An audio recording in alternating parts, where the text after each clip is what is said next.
Hello dear students, कैसे हैं आप सब लोग। आई होप आप अच्छे होंगे। मैं हूं मोहित शर्मा और आप देख रहे हैं मेरा YouTube channel the nucleus of chemistry. तो बेटा आज है हमारा लेक्चर नंबर 5, जिसमें मैं आपको बताने वाला हूं एक ऐसी सुपर ट्रिक जिससे आप बड़े आराम से जो फर्स्ट 20 एलिमेंट्स हैं जिनका एटॉमिक नंबर याद करने की ट्रिक मैं आपको पहले ही बता चुका हूं, उनके एटॉमिक मास को बड़े आराम से बिना किसी दिक्कत के कैलकुलेट कर सकते हैं। तो बिना किसी देरी के स्टार्ट करते हैं आज का अपना वीडियो लेक्चर। तो जानने और समझने की कोशिश करते हैं। मैंने आपको पहले भी बताया हुआ है, इससे पहले वाले लेक्चर के अंदर जब हमने सिंबॉलिक रिप्रेजेंटेशन ऑफ एलिमेंट को समझा था, तो वहां पर मैंने आपको बताया था कि जो एटॉमिक नंबर होता है एलिमेंट का, उसको हम लोग कैपिटल Z से रिप्रेजेंट करते हैं और एटॉमिक मास या मास नंबर को हम लोग कैपिटल A से रिप्रेजेंट करते हैं। तो जानने और समझने की कोशिश करते हैं कि किस बेहतर तरीके से आप फर्स्ट 20 एलिमेंट्स के एटॉमिक नंबर खुद से कैलकुलेट कर पाएंगे। तो देखिए, जो भी हमारे पास फर्स्ट 20 एलिमेंट्स हैं उनके एटॉमिक नंबर को हम कैटेगराइज करेंगे दो पार्ट में। कुछ हमारे पास एलिमेंट ऐसे होंगे जिनके एटॉमिक नंबर इवन नंबर्स के कैटेगरी में आएंगे, जैसे फॉर एग्जांपल 2, 4, 6 एटसेट्रा। एंड कुछ हमारे पास एटॉमिक नंबर ऐसे होंगे जो ऑड नंबर्स की कैटेगरी में आएंगे, लाइक 1, 3, 5, 7 एटसेट्रा। तो किस तरीके से आप इवन और ऑड डिजिट रखने वाले एटॉमिक नंबर्स के एलिमेंट के एटॉमिक मास को कैलकुलेट कर सकते हैं, जानने और समझने की कोशिश करते हैं।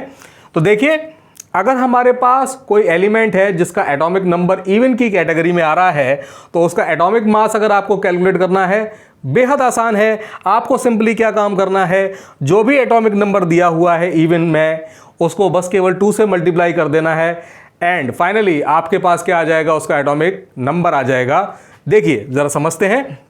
जैसे एग्जांपल के थ्रू समझिए कि हमारे पास है एलिमेंट हीलियम, जिसका एटॉमिक नंबर हमने कल लर्न किया था। एटॉमिक नंबर होता है इसका 2, और अगर मैं इसको 2 से मल्टीप्लाई कर दूंगा तो मेरे पास वैल्यू आएगी 4, जो कि हीलियम का क्या कहलाएगा, एटॉमिक मास कहलाएगा या मास नंबर कहलाएगा। कार्बन, इसका एटॉमिक नंबर होता है 6, इवन नंबर है। 2 से मल्टीप्लाई करेंगे, वैल्यू कितनी आ जाएगी हमारे पास, 12। क्या बन जाएगा कार्बन का ये atomic mass. Similarly oxygen, atomic number 8, again कैसी डिजिट है, इवन डिजिट है। क्या करना है, 2 से मल्टीप्लाई, 8 इंटू 2, वैल्यू कितनी हो जाएगी हमारे पास, 16। क्या बन जाएगा 16, ऑक्सीजन का एटॉमिक मास।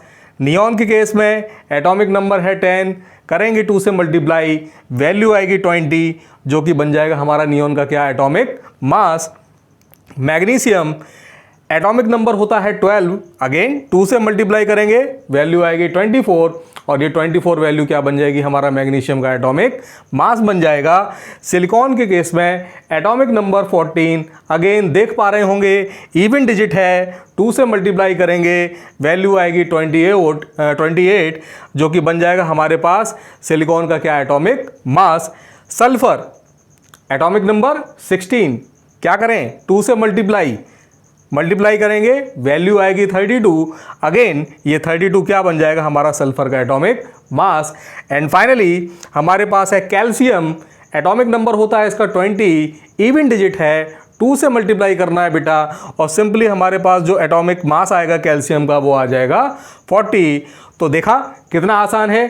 जो हमारे पास इवन नंबर रख रहे हैं एटॉमिक नंबर के एलिमेंट्स, उनके एटॉमिक मास को कैलकुलेट करने के लिए सिंपली आपको क्या करना है, उनके एटॉमिक नंबर को 2 से मल्टीप्लाई कर देना है और हमारे पास क्या आ जाएगा, उन एलिमेंट्स का एटॉमिक मास आ जाएगा।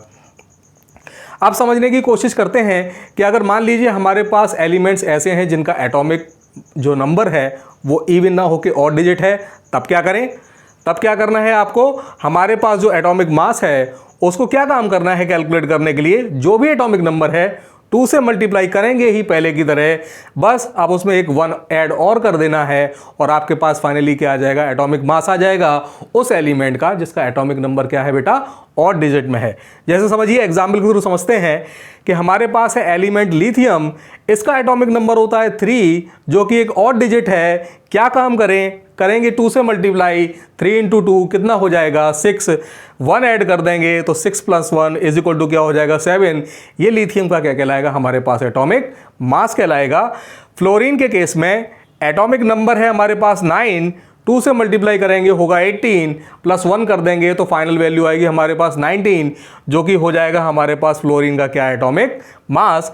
सोडियम एटॉमिक नंबर है इसका 11, करेंगे 2 से मल्टीप्लाई, होगा 22 प्लस 1 कर देंगे 23 आएगा। ये कहलाएगा सोडियम का क्या, हमारा एटॉमिक मास। एल्यूमिनियम के केस में एटॉमिक नंबर 13, अगेन और डिजिट है, क्या करें, करेंगे 2 से मल्टीप्लाई, होगा 26 प्लस करेंगे 1 एंड फाइनल वैल्यू आएगी हमारे पास 27, जो कि कहलाएगा हमारा एल्यूमिनियम का क्या, atomic mass. Phosphorus atomic number 15, 2 से करना है मल्टीप्लाई, होगा 30 प्लस 1 करेंगे, वैल्यू आएगी हमारे पास 31। ये 31 क्या कहलाएगा, हमारा फॉस्फोरस का एटॉमिक मास।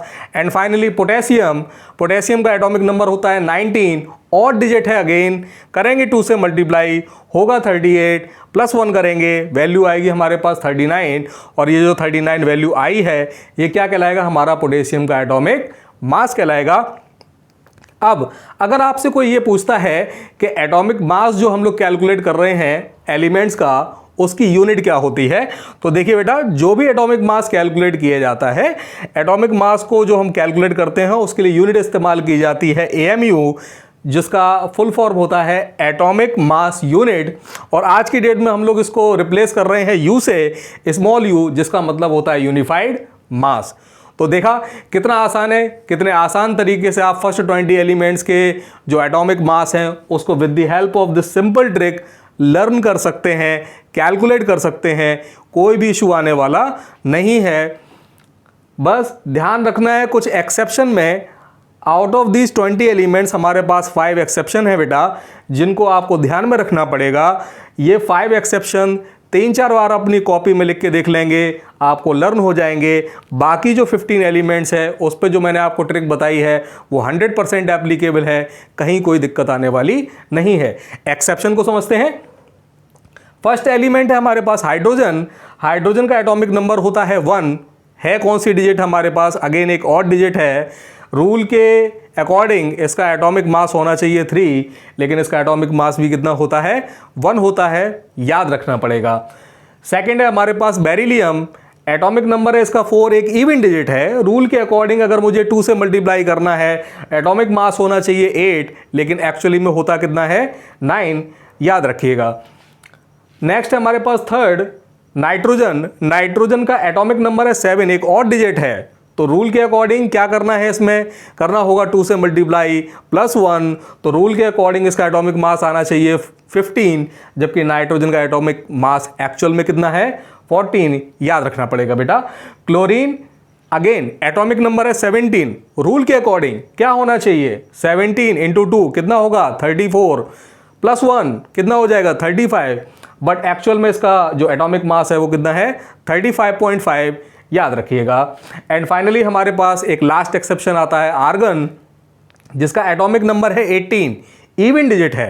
रूल के अकॉर्डिंग क्या करना होगा, सिंपली इसको करना होगा 2 से मल्टीप्लाई, तो रूल के अकॉर्डिंग आर्गन का एटॉमिक मास कितना होना चाहिए, 36, बट एक्चुअल में कितना होता है, 40। तो ये कुछ 5 एक्सेप्शन हैं जो आपको याद रखने पड़ेंगे। बाकी इनको छोड़ के बाकी जितने भी आपके पास टोटल एलिमेंट्स हैं उन पे ये ट्रिक 100% अप्लाई होती है। इवन नंबर रखने वाले एटॉमिक नंबर को सिंपली आपको 2 से मल्टीप्लाई करना है, आपके पास आ जाएगा एटॉमिक मास। और अगर हमारे पास एटॉमिक नंबर और डिजिट में है तो क्या करेंगे, 2 से मल्टीप्लाई प्लस 1 कर देंगे, एंड फाइनली हमारे पास क्या आ जाएगा, और डिजिट का भी एटॉमिक मास आ जाएगा। तो आपने देखा कितनी आसानी से आप एटॉमिक मास को कैलकुलेट कर पाएंगे। मुझे आशा नहीं, पूरी उम्मीद भी है कि आपको ये मेरी बताई हुई ट्रिक बहुत अच्छी लगी होगी, बहुत पसंद आई होगी, और अब शायद आपको कोई दिक्कत नहीं आएगी स्टार्टिंग के फर्स्ट 20 एलिमेंट्स के एटॉमिक मास को लर्न करने में। आप इस सीरीज़ को बहुत प्यार दे रहे हैं, बहुत सम्मान दे रहे हैं, मुझे बहुत अच्छा लग रहा है, और मैं आपकी जो उम्मीदें हैं मुझसे, मैं उसके ऊपर पूरा खरा उतरने की कोशिश करूँगा। ये इस सीरीज़ में और भी बेहतर मैं आपके लिए वीडियोस लेके आता रहूँगा। प्लस मुझे अप्रिशिएट करते रहिए, वीडियोस को लाइक कीजिए, कमेंट कीजिए। कोई प्रॉब्लम है, अगर आपको कोई डाउट है तो आप मुझसे वीडियो में कमेंट करके मुझसे पूछ सकते हैं। मैं डेफिनेटली आपके क्वेश्चंस को रिप्लाई करने की कोशिश करूँगा। और चैनल को सब्सक्राइब कीजिए, सपोर्ट कीजिए, चैनल को शेयर कीजिए। Thank you very much.